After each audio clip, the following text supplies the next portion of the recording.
bit strange.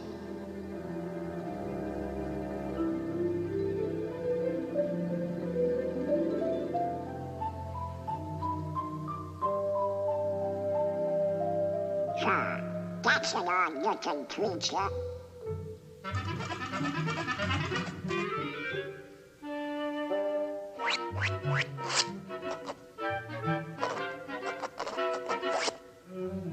What kind of a crazy place is this?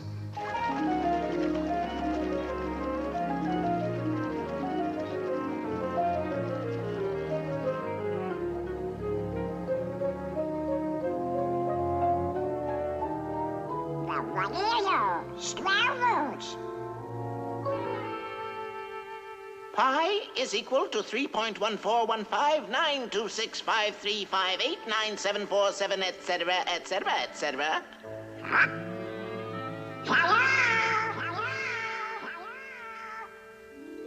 Hello, Donald. That's me. Where am I? Mathmagic Land. Mathmagic Land? Never heard of it. It's the land of great adventure. Now, who are you? I'm a spirit, the true spirit of adventure. That's for me. What's next? A journey through the wonderland of mathematics. Mathematics? That's for eggheads. Eggheads? Now, hold on, Donald. You like music, don't you? Yeah? Well, without eggheads, there would be no music. Come on. Let's go to ancient Greece, to the time of Pythagoras, the master egghead of them all. Pythagoras? The father of mathematics and music. Mathematics and music? Ah, you'll find mathematics in the darndest places. Watch. First, we'll need a string. Stretch it good and tight, plunk it. Now divide in half. Plunk again. You see? It's the same tone, one octave higher. Now divide the next section. And the next. Pythagoras discovered the octave had a ratio of 2 to 1. With simple fractions, he got this.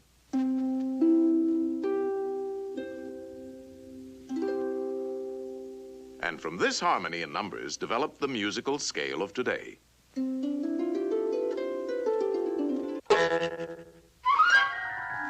By golly, you do find mathematics in the darndest places. You can imagine how excited Pythagoras was when he shared his findings with his pals, a fraternity of eggheads, known as the Pythagoreans. They used to meet in secret to discuss their mathematical discoveries. Only members were allowed to attend. They had a secret emblem, the pentagram. Let's see what the topic is for today.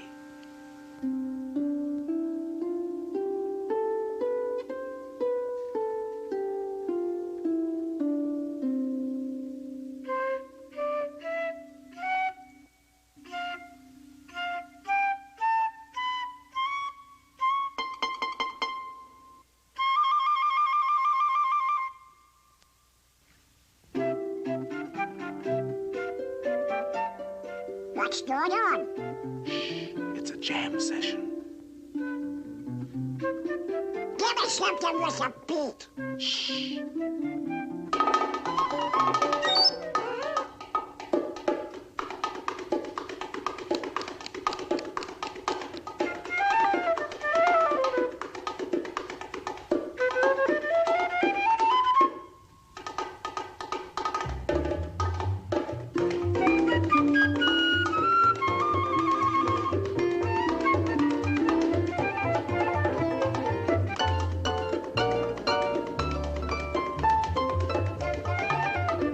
So from these eggheads, the Pythagoreans, with their mathematical formula, came the basis of our music of today.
Oh, boy, put it down. Well, I'll be a postgraduate fan. It was our old friend Pythagoras who discovered that the pentagram was full of mathemagic. The two shorter lines combined exactly equal the third. And this line shows the magic proportions of the famous golden section. The second and third lines exactly equal the fourth. Once again, we have the golden section. But this is only the beginning. Hidden within the pentagram is a secret for creating a golden rectangle, which the Greeks admired for its beautiful proportions and magic qualities.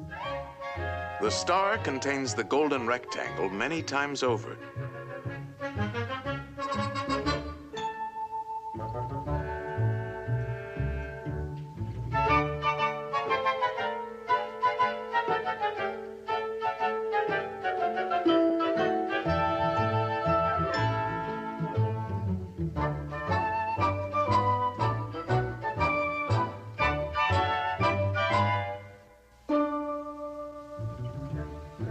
It's a most remarkable shape. It can mathematically reproduce itself indefinitely.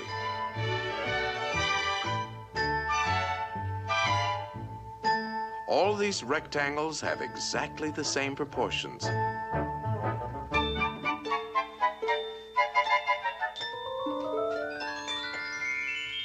This figure also contains a magic spiral that repeats the proportions of the golden section into infinity.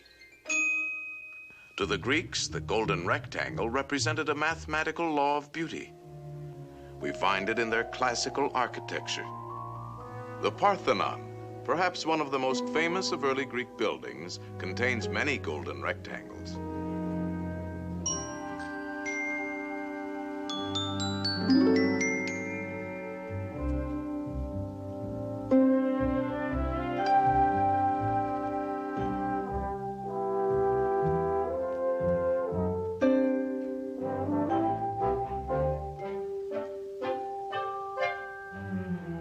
These same golden proportions are also found in their sculpture.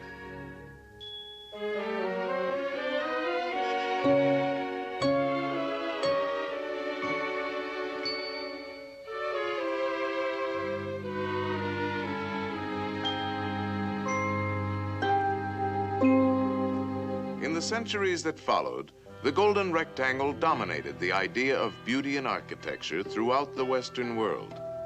The Cathedral of Notre Dame is an outstanding example. The Renaissance painters knew this secret well.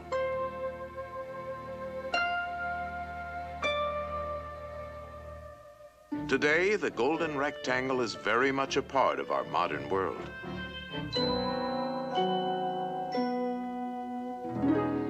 Modern painters have rediscovered the magic of these proportions. Indeed, this ideal proportion is to be found in life itself. Boy, oh, boy, oh, boy. This is mathematics. I like mathematical figures like that. Donald. Get me to it. No. Ideal proportion. Not quite. No, I'm afraid not. Well, we can't all be mathematically perfect. Oh, yeah?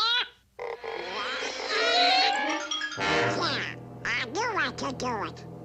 Now that you're all pent up in a pentagon, let's see how nature uses this same mathematical form, the petunia,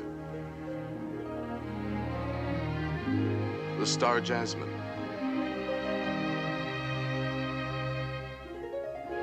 the starfish,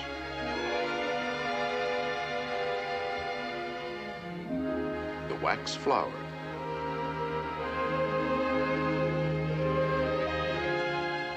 there are literally thousands of members in good standing in nature's Pythagorean Society of the Star.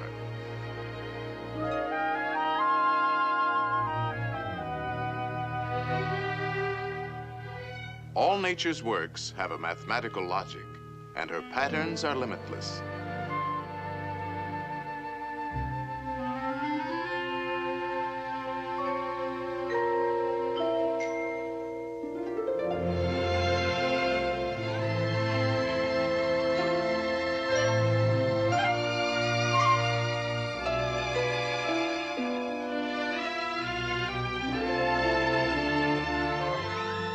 magic proportions of the golden section are often found in the spirals of nature's designs.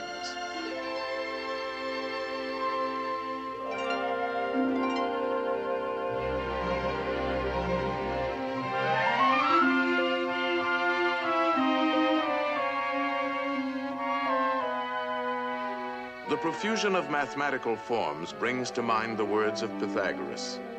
Everything is arranged according to number and mathematical shape. Yes, there is mathematics in music, in art, in just about everything. And as the Greeks had guessed, the rules are always the same.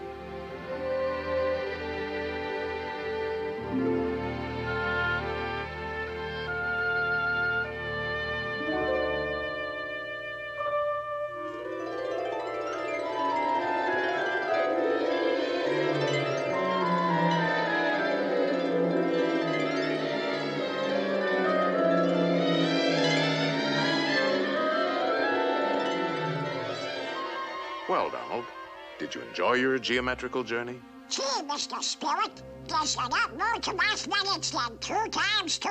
That's right, Donald. And you can find mathematics in games, too. Games? Oh, boy.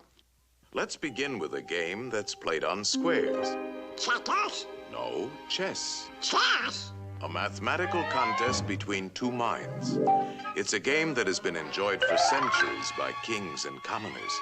In fact, Lewis Carroll, a famous mathematician with a literary mind, used chess as a setting for his classic tale, Through the Looking Glass. Alice found herself face to face with a none too friendly group of chess pieces. Good heavens, what's this? Upon my soul, it appears to be a lost pawn. I'm no pawn. I'm Donald Duck. He says he's Donald Duck. Preposterous. Or it could be an Alice. Alice? No, no, no. It's a lost pawn. Lost pawn? Stop that pawn! Ow, Mr. Spirit!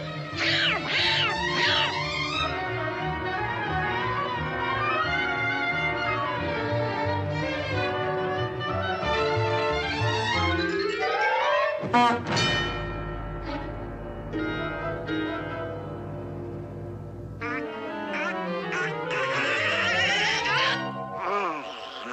Phew, that was close. Now you can look at this game from a safer perspective.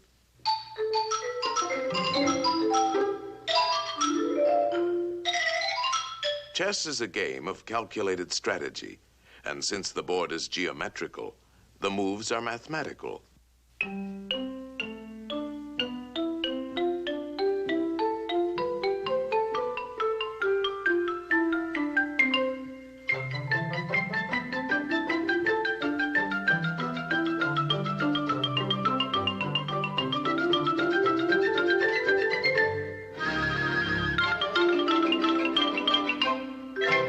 Checkmate, and the game is over. That's very interesting. What's next? Practically all games are played on geometrical areas. The baseball field is a diamond. Oh, boy.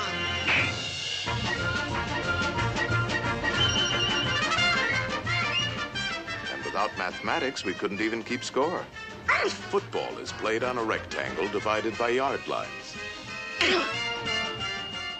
Basketball is a game of circles, spheres, and rectangles.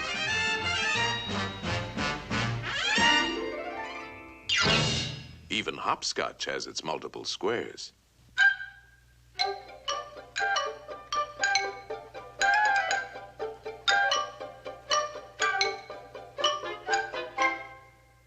What's next? Featurette? No. A mathematical game played on a field of 2 perfect squares, using 3 perfect spheres, and a lot of diamonds. In other words, billiards. Oh, boy. That's for me. You know the game, don't you, Donald? Of course. The cue ball has to hit the other 2 balls. Like this.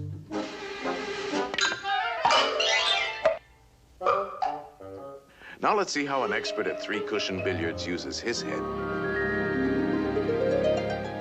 3-cushion? Yes, the cue ball not only has to hit both the other balls, but it must contact at least 3 cushions before it hits the final ball.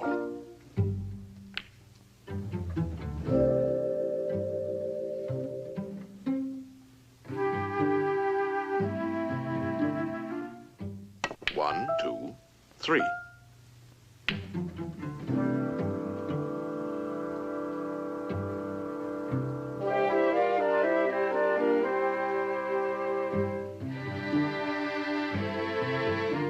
One, 2, 3.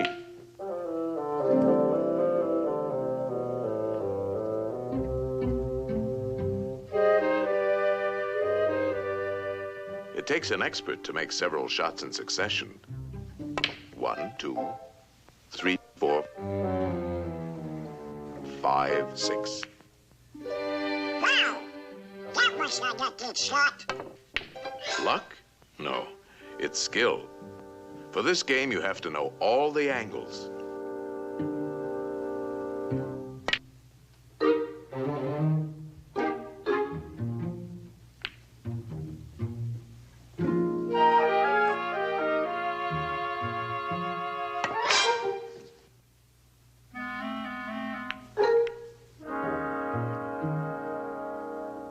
One, two, three, 4, 5, 6, 7. That's amazing! How does he do it? First, there's technique. He's striking the cue ball low, so it'll spin backwards. Hitting the ball on the right side will make it hug the rail. These trick shots take a lot of practice. He missed it! 1, 2, 3. What's the mathematic about that? Oh, this game takes precise calculation.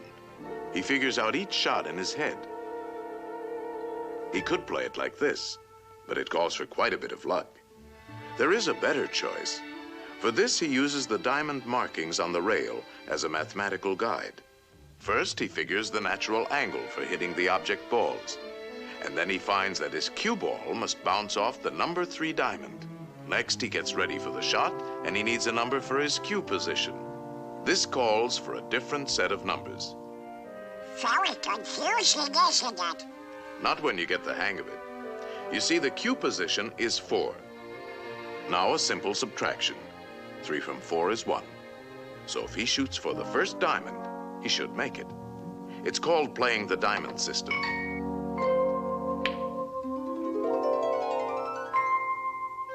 Natural angle, 2. Cue position, 1.5, 2, 2.5, 3, 3.5. 2 from 3.5 is 1.5. So, shoot halfway between the first and second diamonds. There's nothing to it. Give me one. Let's see now. If I hit it here, it'll bounce there, and, no, here. If I hit it here, 4.5 minus 3, 3.5 plus 4 added to 2, then divided into 2, I guess I should shoot about here. No, Donald. There's no guesswork to mathematics. It's quite simple. Natural angle for the hit, 2. Cue position, 3.5. How much is 3.5 minus 2? 1.5.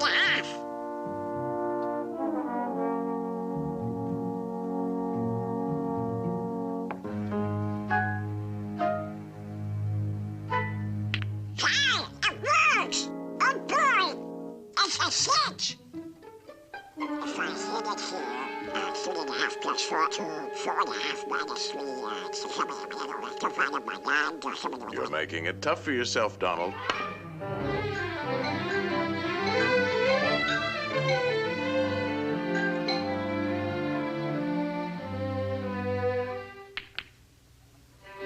How do you like that for mathematics, Mr. Spirit?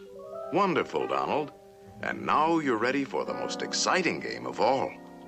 Oh boy! And the playing field for this game is in the mind. Oh, look at the condition of your mind. Antiquated ideas, bungling, false concepts, superstitions, confusion. To think straight, we'll have to clean house.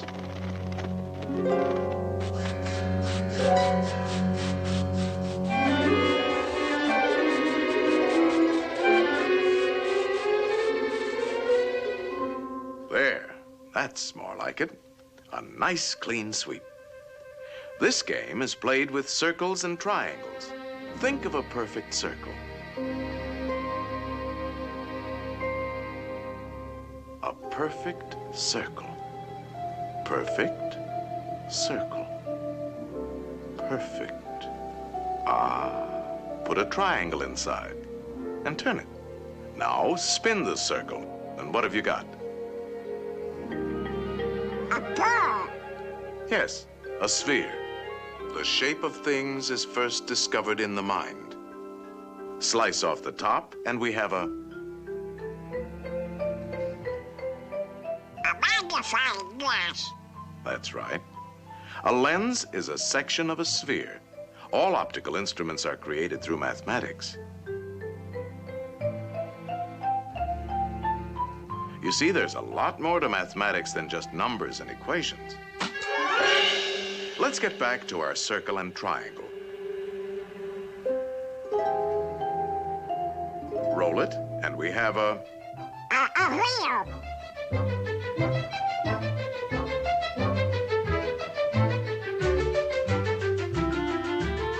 The circle has been the basis for many of man's important inventions.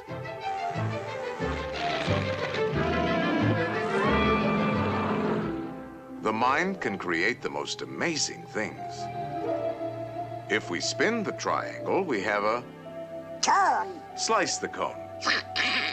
The cone is full of useful mathematical shapes. Slice it again. Slice it several times. The orbits of all planets and satellites can be found in the cone. No matter how you slice it, it's always mathematics. A slice like this gives us the reflector of a searchlight.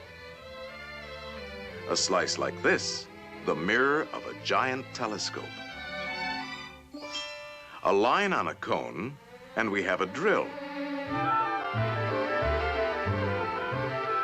And a spring.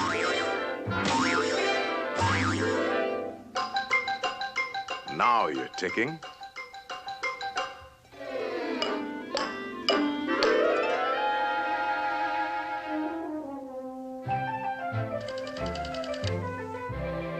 Number, please.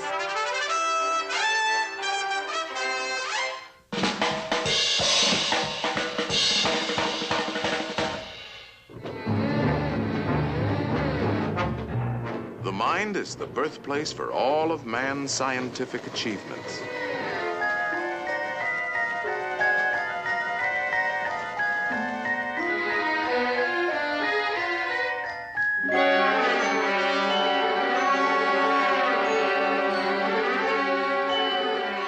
The mind knows no limits when used properly.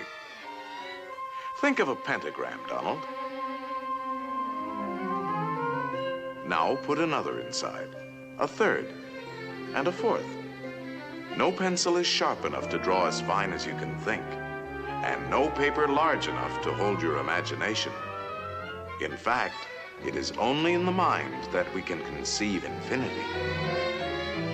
Mathematical thinking has opened the doors to the exciting adventures of science. I'll be doggone.